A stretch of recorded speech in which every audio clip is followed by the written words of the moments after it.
Welcome to the Head Over Heels podcast, dedicated to helping you build the business and life of your dreams. We'll be sharing tips on management, leadership, strategy, marketing and mindset, and much more. Let's get started with your host, Angela Cedrin.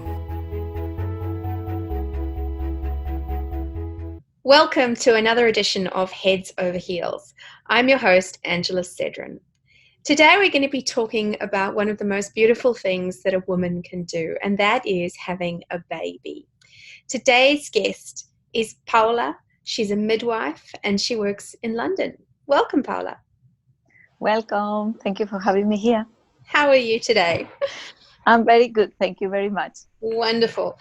Paula, so as I understand it, you are a registered nurse in obstetrics, but your journey all the way from Spain has taken you into a slightly different part of the birthing journey, and that is midwifery. Yes, it is. So tell us about yourself. Yeah, so I always knew I wanted to be something within the medical service. I always wanted to help. It was either I'm going to be a vet or I'm going to be a nurse. So I became a nurse. But on my journey, I always been very, very close to birth and things like that. And years ago, I disagreed with the way we were treating women and how they were feeling about giving birth. We kind of manipulate the day of the babies to be delivered. For our own convenience from the medical team. And I have a personal experience, a traumatic one, with my own sister and two of my best friends. And that was the point. I said, no, this needs to change. I'm going to make a difference in the world, even if it's step by step. I want the moms to enjoy, it's the most amazing thing in the lives. We need to make it worth it. So I got my suitcase, my Spanish-English dictionary, and I came to UK. So I worked for a year as a nurse to learn English, and then I joined the university and I became a midwife, and that's where it all started. So 13 years later, I'm still here in UK. Wow, that's pretty amazing. I mean, first of all, you must have been pretty determined to move countries and learn a new language. Yeah. And then not just learn it, but then study in it as well. So you're obviously a woman on a mission. And you've got this business called Nurtured Munchkin. Yes, I created that once I got pregnant myself. I have a long journey myself. So I thought, what is failing me? I'm going to change that for others. So working as a midwife, I knew things that weren't right for patients, for moms. So I decided to give that extra support. So I create these models and these courses and supports and give different kind of options to the parents to contact me so they can have a better journey, an easy journey in pregnancy and birth. So that's what it was created, to give them this opportunity. So some of those things that you spoke to me about, you spoke to me about, and I never realized this actually until I spoke to you, that the midwife offers antenatal care, but postnatal care as well. Yeah. So what I notice is we put too much attention to the antenatal care. So looking after you in pregnancy and how it's going to be the birth and all that. But then we just let them go and they just stay at home with a baby and they don't have enough support. Money needs to change.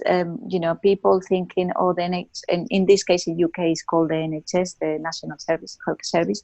And they say that they have little money. So what they're doing is taking the money from the postnatal part of the things, because obviously where it's more risky is the antenatal. They cannot take midwives from the delivery suite, let's say. So then these moms don't have the service of people to go to their houses to see how they're doing, more support with the babies, type of thing. So that's what they're lacking. So that's why I create these services as well, to prepare the parents from the beginning, from the moment that they are pregnant, because this is a journey. You need to do it more like in time. It's like a training. You cannot just decide once the baby's out, I'm going to do that. No, you need to prepare yourself, your brain, and you need to prepare the environment where you're going to be. So it's important. And that's why I'm here, because I think people don't invest in themselves on that. Well, they don't. And I mean, look, as I said, my son is 24 now, so it was a long time ago that I had him, but I didn't know what I was doing. I mean, I was too shy to find a doctor until I was 5 months pregnant. And even then I was only prepared to go and see a woman. And 24 years ago, there were only 2 female obstetric gynecologists in the whole city that I lived in. And the one I got was an older woman. She was quite scary, actually. I was really scared of this woman. But she was a good doctor. And when I had my son on Christmas Eve. There were no other babies. There was only one other baby born that week in the ward. And the nurses said to me, it's because a lot of the male doctors will schedule cesarean sections, or they'll induce so that it doesn't interfere with their Christmas holidays or with their holidays. So I was quite shocked back then. But having said that, I didn't even know that there was such a thing as a midwife. At that point, I wish I did. So everything I did, I remember buying this book called What to Expect When You Were Expecting, and it was really good because it was the only thing I had. You didn't have the internet to refer to, so I completely understand what you mean in terms of get some education, get some support. And I was very lucky. I had a wonderful grandmother, 2 grandmothers, and a mother who helped me. But society is changing, and we don't necessarily have that support of our families or a mother who can come and live with us for 2 weeks while we work out what to do with this child. Because these kids you don't get a manual when they're born to say, right, this is what you have to do. Exactly. So you're basically given this child, and it's like, well, oh my God, I don't want to break him. They're so fragile. How do I look after him? And what do I do? I remember the thing that used to drive me insane about breastfeeding was I would always leak. So, you go out and I'd have these 2 big wet spots on me as well. And I'm like, who do I ask about this? Exactly. So, I think what you're doing is so wonderful. And, of course, the other thing you spoke about was really helping mothers who are afraid of giving birth, whether they've had issues with fertility or perhaps they've lost a baby in the past. And as you said, that requires a very different sort of care and a different sort of love and support that you give them. Yeah, because the fears are completely different, and they are feeling like the confidence that they go in themselves is totally different to someone who just got pregnant. It's like always this thing about I go on honeymoon and I got pregnant there, and then you have another lady sitting. If you do like a general group, you got another lady sitting next to you that been for 5 years on fertility treatment. Yeah, how she's gonna feel is like, well, my body's not working, so she don't even try. And she got pregnant, and I'm here, and I just have to go through all these medical things for no reason, no know what happened. So that affects the pregnancy, and that will affect the way they can do, react on delivery. Because if they think that the body's not working, that it's broken, then they're gonna have all sorts of problems because they bring in that, because the anxiety, the problems, So that's something we need to work from the very beginning. The same happened with something, with someone who either have a lot of miscarriages or they have a loss late in pregnancy. And even when they say, even with the 2 different type of losses, you think that you need to treat them different. It's not, because a loss is a loss, and we need to be supporting. We as a women, we need to support each other. And I have this battle a lot with, is happening in my family that someone lose someone at a later stage, and then a friend of them is only a miscarriage or something, and they think, no, mine is worse. Like, no, a loss is a loss regardless. So we need to treat that. We need to empower these moms that they're now pregnant, the body is protecting this baby, that we're going to do our best to help them. So if you go into the medical aspect, the doctors are trained to save lives. Midwives, we are here to help you normalize that process. We are here for the process of the natural body having babies. And I always say the same, we are the only mammals that don't believe our body can do this, that we need someone else to do it for us. And it's true that in some cases where you need help, but most of the cases, if we let nature and your own body and hormones do it, the job, it will be done easy. So that's my focus, and I help a lot of people because I suffer fertility problems at the beginning. It didn't come when I wanted, so I've always been very organized, and I thought, well, I can organize also having a family. No, it didn't work. So the stress come in, and then being a midwife is even harder because you can disconnect of that. But that never stopped me for treating moms right and give them the hope. I think that made me more, my empathy was even better because I knew what they're talking. I'm a good listener. I talk a lot, but I'm a good listener as well. So I do that. I guess for me, the thing, because I've obviously had no experience with a midwife, but what you've taught me as well, and what I'm beginning to understand, is the doctor comes from a very medical, logical perspective, whereas the midwife comes from, I'm a woman and I understand. So there's more of an emotional, holistic approach from the midwife that you will not get from the doctor, who will basically check that everything's working. But you, on the other hand, and when I think of my birth, I just assumed you did what the doctor told you to do. And that was the theatre with a big light. And so, you know, I didn't even, I guess if I had to give birth now, and I think at 45, that's pretty unlikely. But if I had to, I would do it very differently. Very different. Yeah. So my last client that is from Florida, she was looking at the insurance and all that. And she said, oh, but I don't have midwives here. It's like, you do. Just look on the hospital around, and if you need to change hospital, you change hospital. No, but my hospital, they don't allow me to change that. We don't use that language. It's your choice within what you can afford, or is that, you know, that you can just choose one who has midwives. And she did. It was 34 weeks pregnant, and she changed the care. And she had a beautiful experience that if she wasn't, because of the midwife was in the room, she will have totally a different approach. Totally different. And she managed to have a natural birth. And we didn't do the whole package. She just had a couple of calls with me because she wanted to focus on that. And because she went through the route of diabetes, because she got diabetes. So we work on that area, but I give her the tips for the other. And that helped me to feel like I'm doing something one by one, helping, because it's important. But I mean, doctors we need doctors, but when they need to come, you know, I'm the first one who's like, that's not my role, and call the doctors to sort out this. But as a midwife, is more, midwife means with the woman. That's what it means. Yeah. The name. So that's what we are here for. So before these trainings to become a midwife, there were what it calls we have doulas. We have the families who were coming to help, maybe with no training, they were doing this. And that's where, you know, things have changed now in our lives. We don't live with our families nearby anymore. So that's where they create these professionals called doulas. You know, so it's what we do now. That's a good point, because, you know, when we were talking about advice you would give to mothers, I think the first thing you mentioned was to build a tribe around you, and we spoke about doulas.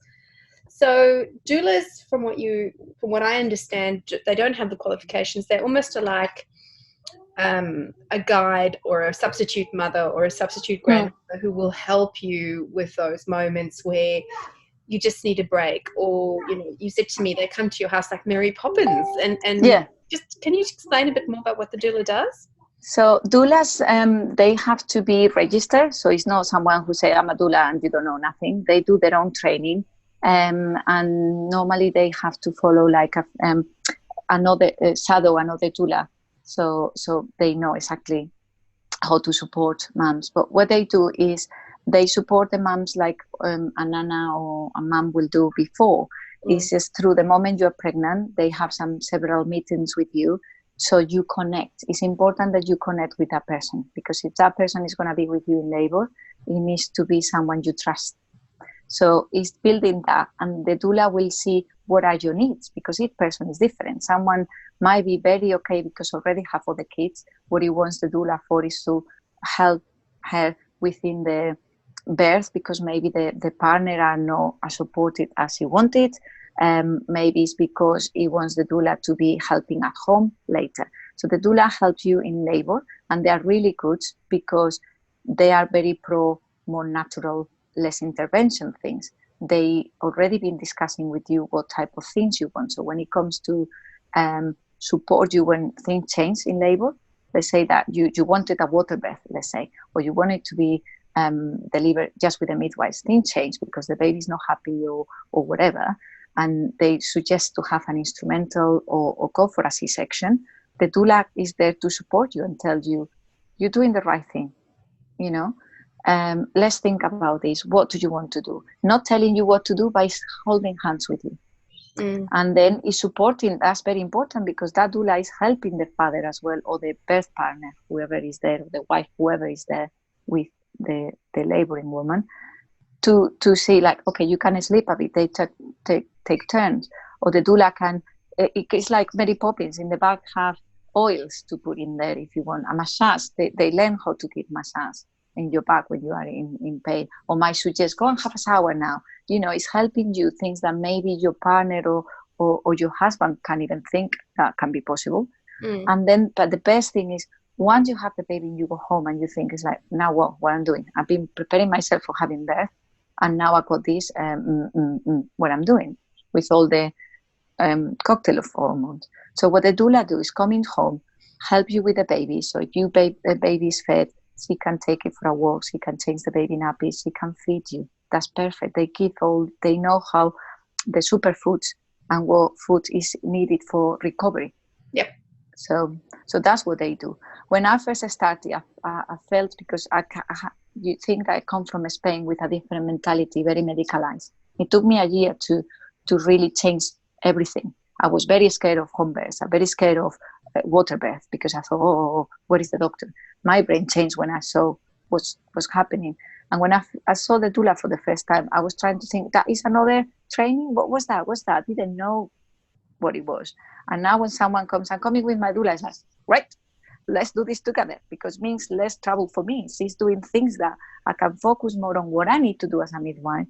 She can focus on that extra support, emotional support. And that is amazing. It might be some of them that are very talkative, and it's like, shh, I need to concentrate. But otherwise, it's amazing. So if someone don't have the family support, I will say, search about doulas, find out. But it needs to be a doula that is registered, though, to make you feel like, they know what they're doing. Like anything else, I guess. The other thing you spoke about with building a tribe was also to find some groups. Yeah, so I always recommend, the tribe means that when you have the baby at home, you're not going to be alone. You have support for whatever you need. So you cannot just wait until you have the baby and then go when you're tired and can think and all that, go on the streets and start looking for places where to take the baby to play. So once you know that you're pregnant and you know where you're going to live, because most moms change houses once they're pregnant. I don't know what I did as well. I don't know what we all do that. But recognize the area, find out who, if it's baby play groups, mom's group, simply to go and have a coffee and talk about your problems. It's so important to just ventilate, like vent all, whatever you want to say. Or it's not competition. It's more like to see that, okay, so my baby cries, fine, her baby cries. I'm not a bad mom. It's normal. We all have problems. It's normal. That's what it's trying. But it's also, when you don't have kids before, your friends, if they don't have kids, they don't want to understand you as much as someone who has kids. I'm sure. They won't be in the same page as you. They have a different style, so a different rhythm. So you need this group people. And also, if you decide to breastfeed, I would suggest as well to go and start looking first before you even have the baby and find out where is this group support. Go and see them. Start seeing how the struggles could be or what are the benefits. So you can make your mind better rather than say, oh, because he says that is the best, I need to do it, and struggle and struggle and struggle. Because unfortunately, some moms, it's maybe the babies can. And I think we put too much pressure on ourselves. We're trying to be super mom, super woman, all perfect. Like the typical photos when we see, on Instagram and places that, oh, she just have a baby and look at her, she's like a model again. We put all that pressure on ourselves.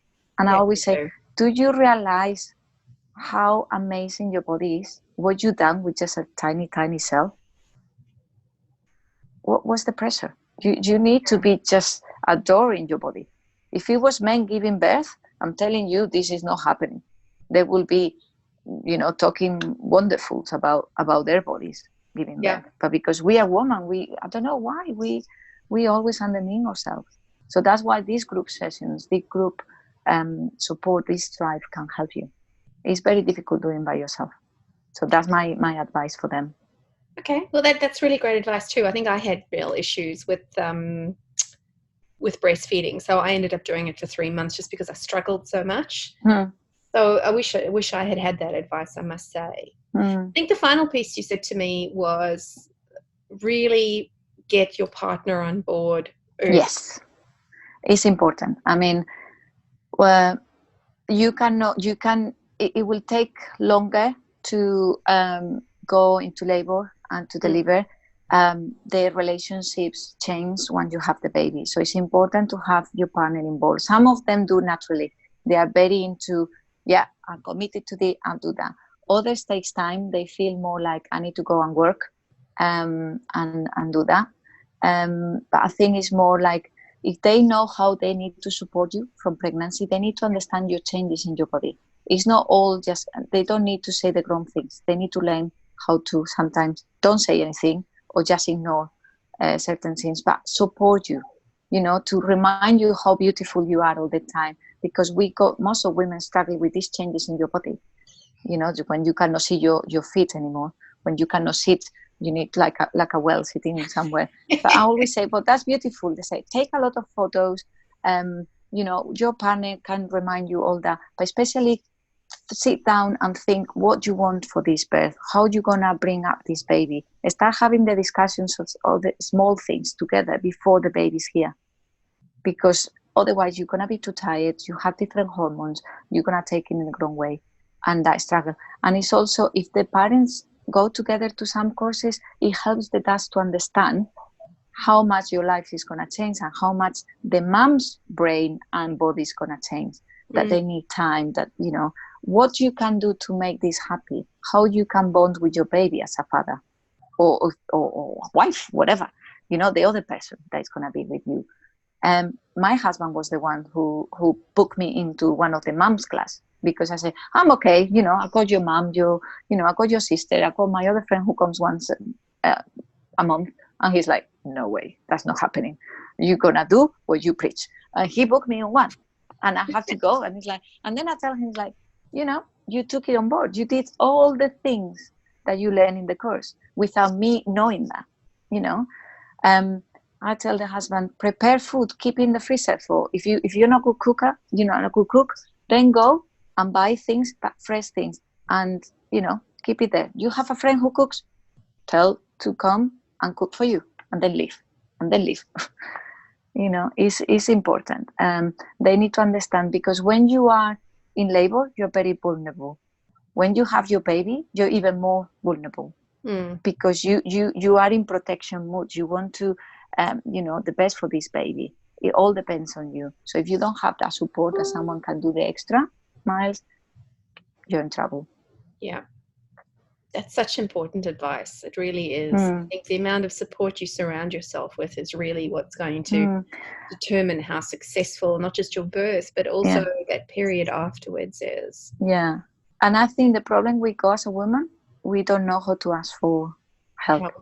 No, because we're geared to give. We don't know. Give.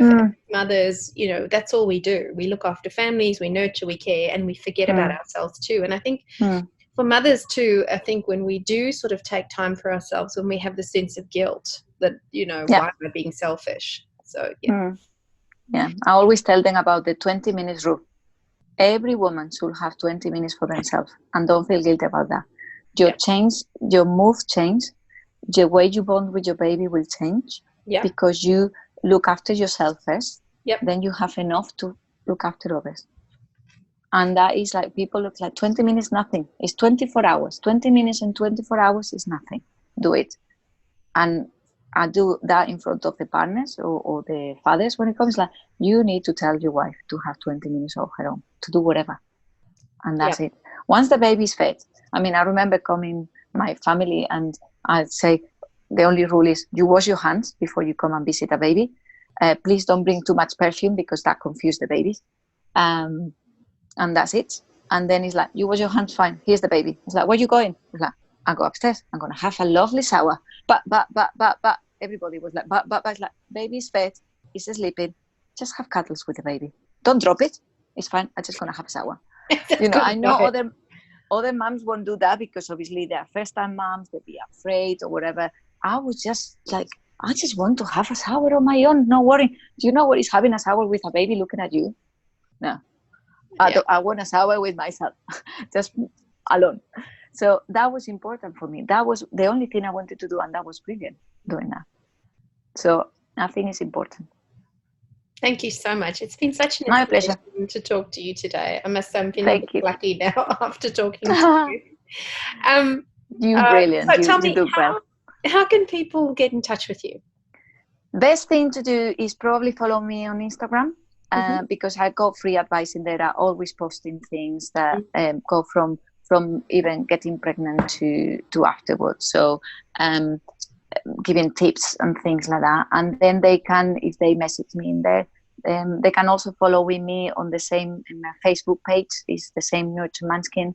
And they can request if they want. I always give them like a 50 minutes or 45 minutes free consultation call or whatever. It goes from people who are trying to get pregnant and they don't know how. I can tell them the tips how to prepare the mindset and the body to allow or speed that process. But well, because that's I don't have a magic. Yeah, even though you are in London in the UK, you obviously can consult via Zoom. Oh yeah. I do all the time. I mean, I got a huge clientele in Spain now because it's something that they don't have at the moment. So for the moms to be able to prepare and go to the hospital just to have the baby without being in too many interventions is important. So we do all via Skype, or we do Zoom, or we just do a FaceTime, whatever.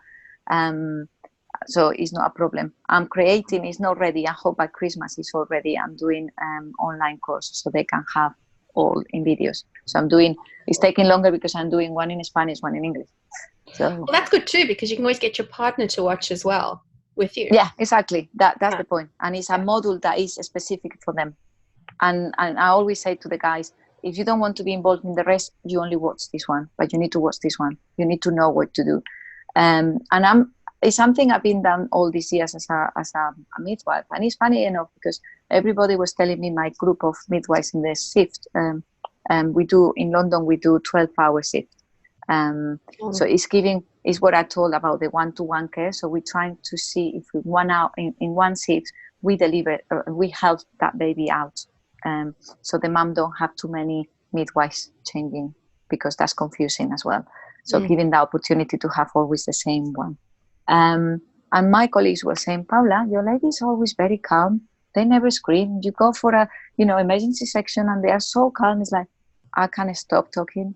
I have 12 hours to tell them what to do. So I do a crash course for them. Yeah, but even the fathers are all happy. It's like, because they know what to do. I just give them the list of things to do. I keep them busy. Men needs to fix things. So I give them things to fix. That's very good. And they're happy. Yeah. Well, I guess they would feel helpless in that situation. Yeah. We forget about them. And that's a problem. And that's why then they have problems to bond later on once the baby's out. Because from the moment and I do a lot about in the fathers that have lost baby or they can't conceive or they have a traumatic birth, all the attention goes to the mom and it's very little about the men. And I always involve them. And I say, if you have a problem when I go or we have another chat later on after, because on my pack, the whole pack, I give a few appointments to do if they have any problems or questions after the baby's born. It's normally the fathers who call me, believe it or not. Well, I guess the other thing very often you see when women have children is that the father almost gets forgotten because all the focus is on the baby as well. So learning how to involve him in it would be very important too. Yeah, it's important. It's very important. They need to, we couldn't do it without them. So, hello. No, there's a secret formula to making it happen. That's true. Even if you go for an IVF, you need some men bits there. Something, yeah. So, at the moment, So, no, but it's important. It's important. And that's what I create is to empower the moms, empower women to overcome those fears and have the experience that they deserve. I mean, I'm not special and I have a wonderful experience. Why other people can't have the same as me? Exactly. That's my point. Thank you so much. I will, my pleasure. In this interview, there's always a slide where people can write down your details, and I'll mention it anyway. So it's Nurtured Munchkin _hypnobirthing. And that's on Instagram. Yes. And from them, they can follow and track me. Anyway. Wonderful. Perfect. Well, thank you so much. And thank you to you. Thank you to our viewers as well for watching today. This has been another episode of Heads Over Heels. Our guest today has been PAULA LAVANDEIRA. She is a midwife based in the UK, but she has a business, hypnobirthing business called Nurtured Munchkin, and she's currently going to be launching courses as well. So if you know anyone who is pregnant or is thinking of getting pregnant, or you are pregnant, you might want to get in touch with PAULA. Thank you so much, and Perfect. We'll see you next time. See you next time. Thank you. Bye. This episode of Head Over Heels, the podcast for female entrepreneurs, has ended. But be sure to subscribe for more business strategies and tactics to help you create the profitable and successful business and life you've always dreamed of. And don't forget to rate and review so we can continue to bring you the best content.